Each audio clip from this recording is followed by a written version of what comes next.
Hallo. Hallo. Schönen guten Tag. Wir sind's, Pitted Studio TV, mit einer neuen Sendung nach der Gamescom, wenn alles klappt. Ne? Ja. Wie wir uns da fühlen, wissen wir nicht, weil für uns hier ist es noch vor uns und so, aber wir bemühen uns, eine Folge zu generieren, hier in diesem Studio, um zu raten, was wir so machen würden, würde das jetzt, also Consumer Feedback ist das Zauberwort hier. Ja. Damit haben wir auch im Grunde genommen schon ein bisschen angefangen. Genau, also das heißt, wenn wir jetzt das Spiel spielen lassen, weil darum geht es auf so einer Messe, wir haben eine Demo und die haben wir da gezeigt, was passiert dann? Da kommen unheimlich viele Menschen zu uns und geben uns Feedback. Ne? Das heißt also, auch im Internet, das heißt also auch Sachen, die Menschen sehen, wenn wir einen Trailer machen und wenn wir irgendwelche Sachen veröffentlichen oder Gameplay zeigen oder darüber reden, wenn wir sagen, okay, das und das planen wir und so, dann kriegen wir sofort Feedback. So, was machen wir damit? Wie sammeln wir das? Also erstmal schreiben wir uns Feedback grundsätzlich erstmal auf. Ja. Und gucken, was wurde gesagt, warum wurde es gesagt und wie oft wurde es gesagt. Ja, ist richtig so. Dann gucken wir, wie ist das zustande gekommen und so weiter. Es gibt halt sehr viele unterschiedliche Arten von Feedback, die jemand geben könnte. Und es gibt auch super viele unterschiedliche Spielertypen. Und die sieht man dann. Ja, das heißt, es gibt Leute, die spielen solche Spiele, wie wir jetzt eins machen, total gerne. Und das sieht man dann auch. Das sind die Leute, die super schnell zurechtkommen. Mhm. Ja, die fangen an, denen musst du gar nichts erklären irgendwie. Klar, wir haben natürlich auch ein Tutorial, aber trotzdem, die sind super schnell im Spiel und machen genau das, wo du denkst so, ach krass, ja cool, ja, habe ich genau dafür hingelegt. Aha, ja gut. Und wenn die Feedback geben, dann geben die meistens Feedback zu weiterführenden Dingen oder irgendwelche Sachen, wo sie sich vielleicht noch eine Kleinigkeit hinzuwünschen, oder dann geben die Feedback von Sachen, die sie vielleicht zu schnell gesehen haben oder die sie vielleicht nicht gesehen haben und solche Sachen. Und das ist natürlich dann auch extrem wertvoll für uns und dann können wir dann anschließend unsere Demo anpassen. Das haben wir jetzt zum Beispiel auch schon gemacht. Auf der Roleplayverse und auf der Fantasy Basel, da haben wir Feedback von den ganzen spielenden Leuten eingesammelt und haben das dann anschließend umgesetzt. Jetzt gibt es aber auch Spielertypen, die jetzt zum Beispiel daherkommen, die kennen solche Spiele noch gar nicht. Oder die spielen eigentlich was anderes. Ja, die spielen vielleicht Strategiespiele oder die spielen vielleicht Jump-and-Run-Spiele oder so weiter. Oder was ganz anderes. Und wenn die sich dann hinsetzen, dann merkt man sofort, dass die das Spiel anders spielen, vielleicht, als es ursprünglich gemeint ist. Mhm. Und dann guckt man immer, dass man in einem gewissen Rahmen vielleicht das Spiel so möglich macht, dass auch ein solcher Spieler das raffen kann, was das Spiel von ihm möchte. Und sich das Spiel zumindest nicht kaputt spielt. Ich nehme mal ein herrliches Beispiel, was sehr oft vorkommt, den Mausträgerspieler. Das sind dann Spieler, die kommen hin und die nehmen dann die Maus und dann machen die ganze Zeit so. Egal, wo die hinkommen. Die klickern die ganze Zeit irgendwie alles an. Und dann kommt das bei unserem Spiel natürlich zustande. Die gucken gerade an, legen es wieder weg und nehmen was auf, irgendwie sammeln ein Item und so weiter. Und du denkst irgendwie, der hat doch gar nicht mitgekriegt, was er jetzt aufgesammelt hat. Aber gut, er spielt halt so. Und wenn das Spiel dann nicht kaputt geht dabei und es trotzdem kann, dann ist das schon mal super für uns. Das ist schon gut, ja. Ja. Und wenn dann ein Spieler Feedback dazu gibt, wenn er zum Beispiel sagt, ich weiß überhaupt nicht, was ich in der Tasche habe, dann ist das ein Feedback, wo man sagen kann, okay, du weißt nicht, was du in der Tasche hast, aber ich glaube, das ist in Ordnung, weil das Spiel erlaubt dir, anschließend nochmal nachzugucken. Dann klickst du halt auf I, guckst in dein Inventory und dann kannst du es anschließend auch nochmal lesen. Ja. Es gibt schnelle Spieler, es gibt langsame Spieler, es gibt Spieler, die finden hervorragend Fehler. Ja, du hast überhaupt nicht geahnt, da vorne ist noch ein Glitch irgendwie, Spieler laufen da rein und das sind dann so Glitch-Sucher-Spieler. Auch deren Feedback ist mega wertvoll, weil du denkst, alles klar, das habe ich gar nicht gesehen. Irgendwie habe ich das doch vorher getestet. Mhm. Und solche Sachen schreiben wir uns dann natürlich auf. Und zwar während diese Menschen spielen, ne, auf der Messe. Das ist am wertvollsten, weil dann siehst du auch genau, zu welchem Spielertyp kommt welches Feedback. Ne? Genau, so. Richtig. Und dann muss man halt gucken. Es kommt halt alles Mögliche an Feedback.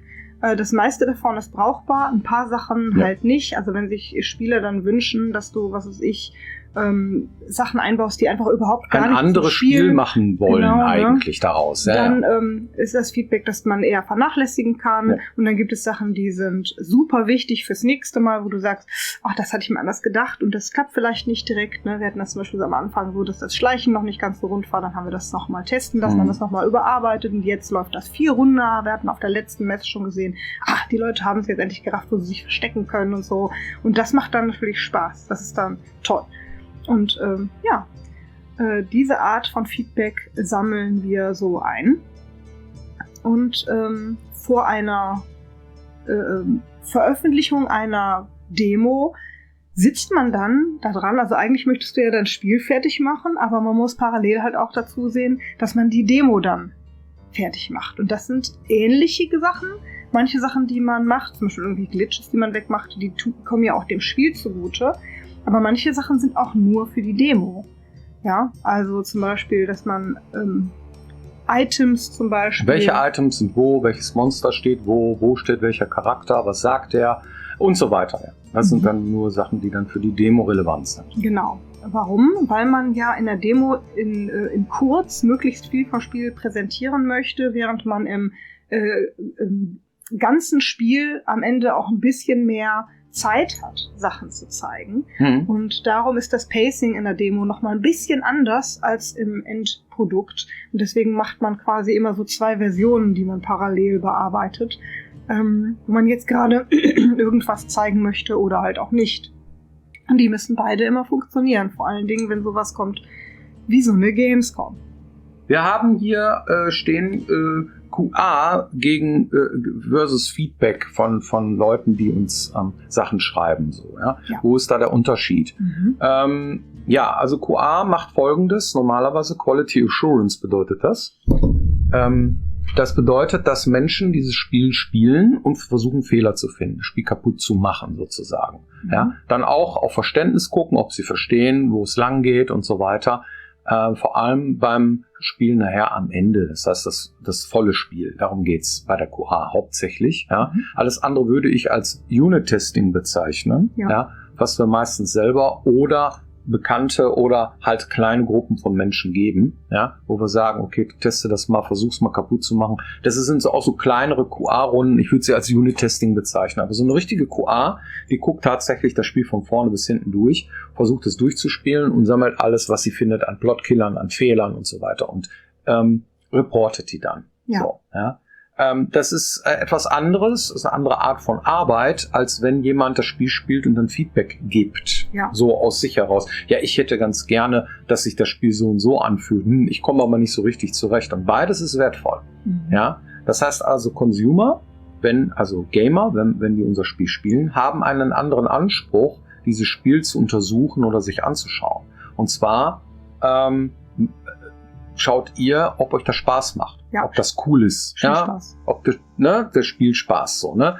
Und auch, klar, ich habe aber hier einen Fehler gefunden, ne? Dann reportet ihr den auch, ist auch cool. Das ist meistens aber schon, dass wir das wissen. Solche Dinge wissen wir meistens schon. Ne? Das heißt, dass wenn wir auf der Demo auf der Messe veröffentlichen und Menschen spielen, das wissen wir nach einem Tag ganz genau, wo die Fehler sind und was das Ding nicht kann. Ja?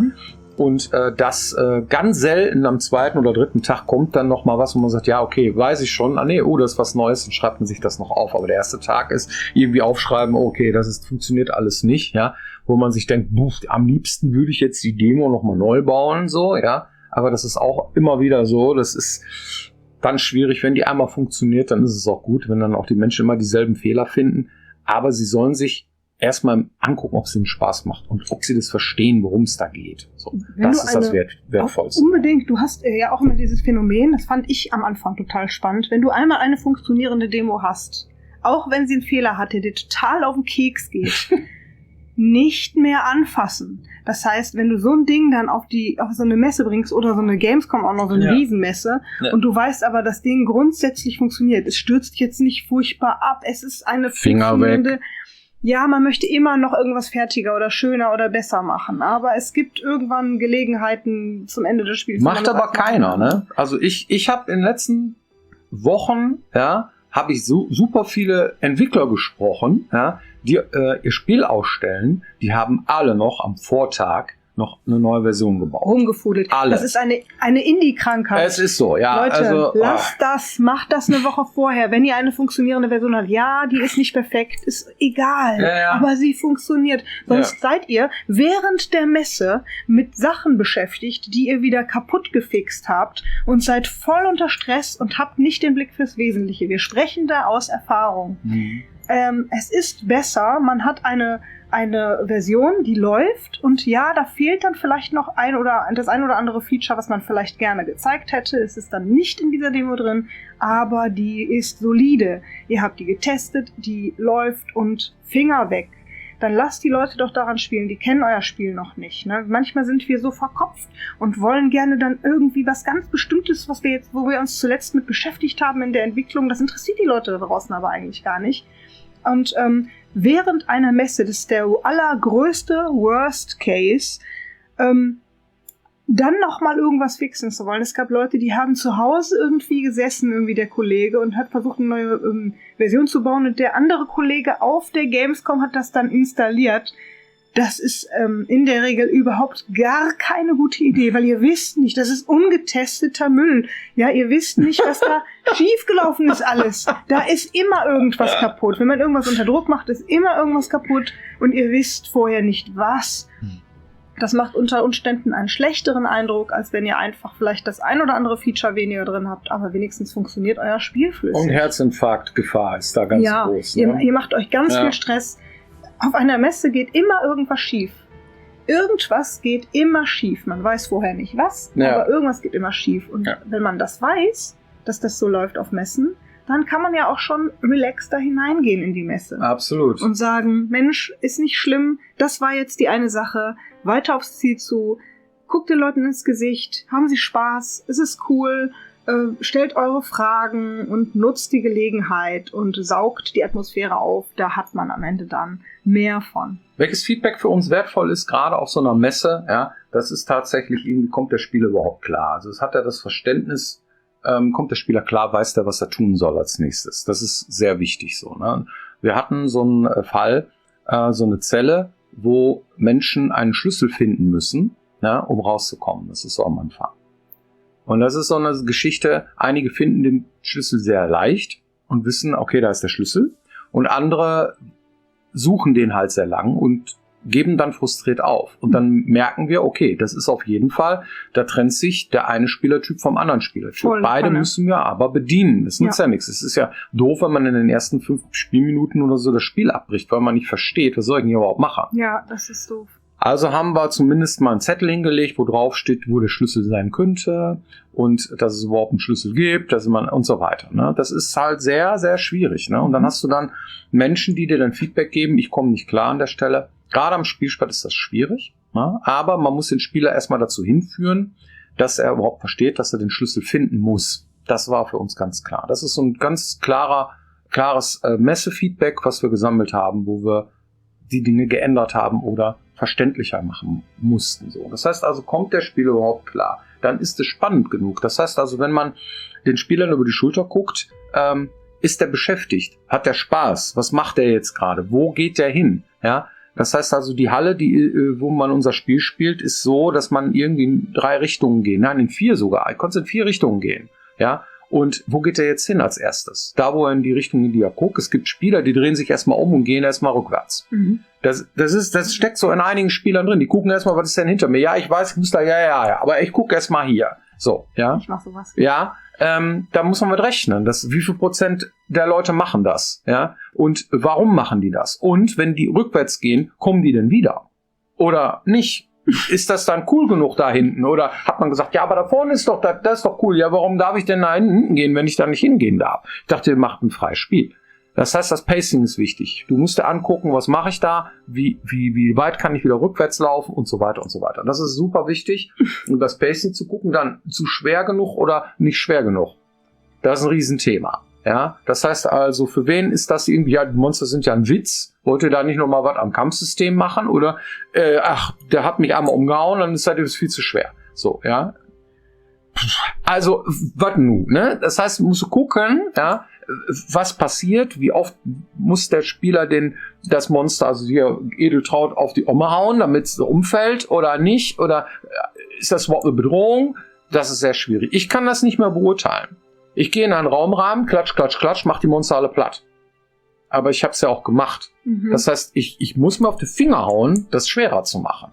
Ich muss mir anschauen, was machen Menschen damit? Ja. Wie kommen die damit klar? Ne? Das ist ganz wichtig, wo ich das gucke. Dann Accessibility, das heißt, wie ist unsere Steuerung? Wie ist die Zugänglichkeit? So, ja, müssen wir schauen bei den Consumern. Das heißt, bei den Gamern müssen wir nur über die Schulter gucken, kommen die klar, sind die Tasten richtig oder ist das nicht intuitiv genug? Wir legen dann auch so ein Ding daneben. Morgen planen wir zumindest ja, dass wir das machen. Wahrscheinlich haben wir es gemacht. Wo dann draufsteht, welche Taste für was ist. Ist das intuitiv genug? Solche Dinge. Das ist wertvolles Feedback. So, ja, es gibt viele Leute, die wünschen sich auch extra Features für die Accessibility. Ne? Die haben wir uns aufgeschrieben, haben uns viele Sachen aufgeschrieben. Ne? Es gibt zum Beispiel, wir haben zum Beispiel Spinnen im Spiel. Und die Spinnen finden viele eklig. Das haben wir halt gemerkt, als wir den zweiten Trailer rausgehauen haben. Ja. Der kam sehr gut an, aber Leute haben gesagt, nee, den Spinnen, das Spiel spiele ich nicht. Und das ist natürlich total doof, weil das wollen wir ja nicht, dass die Leute dann unser Spiel nicht spielen. Und deswegen haben wir zum Beispiel so einen Arachnophobia-Modus eingebaut. Der macht dann, dass die Spinnen dann keine Spinnen mehr sind, sondern nur noch so Bällchen. Die Bällchen, also, und dann kannst du quasi gegen die Bällchen dann kämpfen, wenn du das eklig findest. Dann haben die halt keine Beine und so und die sind dann halt deswegen bei weitem nicht mehr so eklig. Und solche Art Features möchten wir dann zunehmend einbauen. Wir haben jetzt schon geschafft, weil wir feststellen, dass viele Leute halt Schwierigkeiten haben mit First Person. Wir finden das super, aber andere Leute haben da Schwierigkeiten. Deswegen haben wir zum Beispiel auch jetzt schon eingebaut solche Sachen wie Field of View, dass man das einstellen kann oder dass man den Motion Blur ausstellen kann und solche Sachen. Und dann kann man so ein bisschen schauen, dass man sich das Spiel so etwas bequemer macht, sagen wir mal. Und welche Accessibility Features es noch reinschaffen, das Spiel, das wissen wir nicht. Wir haben uns noch ein paar aufgeschrieben und hoffen, dass wir noch ein paar mehr reinkriegen, um Menschen da draußen entgegenzukommen und es auf jeden Fall spielbar zu machen. Ja, cool. Das heißt, es ist sehr wertvolles Feedback. Vielen Dank, dass wir so viel Feedback sammeln durften. Ja. Und wir werden versuchen, so viel wie möglich davon auch umzusetzen, damit das Spiel möglichst cool wird. Genau. Hast du eine Community-Frage? Ja, klar. Und zwar, da fragt jemand, man kann sehr viele Dinge, das passt sehr gut zu Spielertyp. Es gibt viele Dinge, die man in die Hand nehmen kann, um sie zu betrachten, aber man kann nicht alle einpacken. Bleibt das so? Für mich als Allessammler eine Erleichterung, man überfüllt das Inventar nicht mit überflüssigen Kram. Also können wir dich jetzt erleichtern und sagen, ja, das bleibt so. Das haben wir mit Absicht getan. Erstens finden wir auch, dass wir nicht einfach alles Mögliche, es sind mehrere Sachen, die eine Rolle spielen. Das eine ist mal ganz, ganz wichtig wieder das Gameplay. Wir wollen, dass Leute halt dazu animiert werden, die Umgebung zu untersuchen. Ja. Und darum erlauben wir auch, dass alles Mögliche untersucht werden darf. Und manchmal sind auch Dinge in anderen Dingen versteckt. Und wir wollen gerne Spieler dazu anhalten, das herauszufinden. Und das ist ein Feature, das liebe ich auch total. Und deswegen bleibt das unbedingt so, weil ich liebe das Feature total. Habt ihr gar nicht gemerkt. Und natürlich kann man dann wichtige Items, die man gebrauchen kann, dann auch mitnehmen. Und es gibt Spiele, die machen das anders. Da hat man dann aber auch gleich dann ein anderes Spielgefühl und andere Wertigkeiten, zum Beispiel im Kaufen oder Verkaufen von Items oder solche Sachen. Da kann man dann andere Dinge mitmachen. Bei uns ist es auf jeden Fall so auch tatsächlich gemeint. Untersucht ganz viel, findet ganz viel und die Sachen, die ihr dann findet, die könnt ihr dann auch gebrauchen. Wunderbar. Vielen Dank für eure Aufmerksamkeit und bis nächste Woche wieder hier, wenn es heißt Pipette Studio TV. Dankeschön. Genau. Bis dann. Tschüss. Ciao. Ja, Feedback ist wichtig. Ja. Sehr wichtig. Und jetzt nach der Gamescom ist es total spannend, was für einen Output wir auch hatten von der Gamescom. Also vielleicht gibt es ja irgendwer, der über uns geschrieben hat. Wir werden uns jetzt auf die Suche begeben.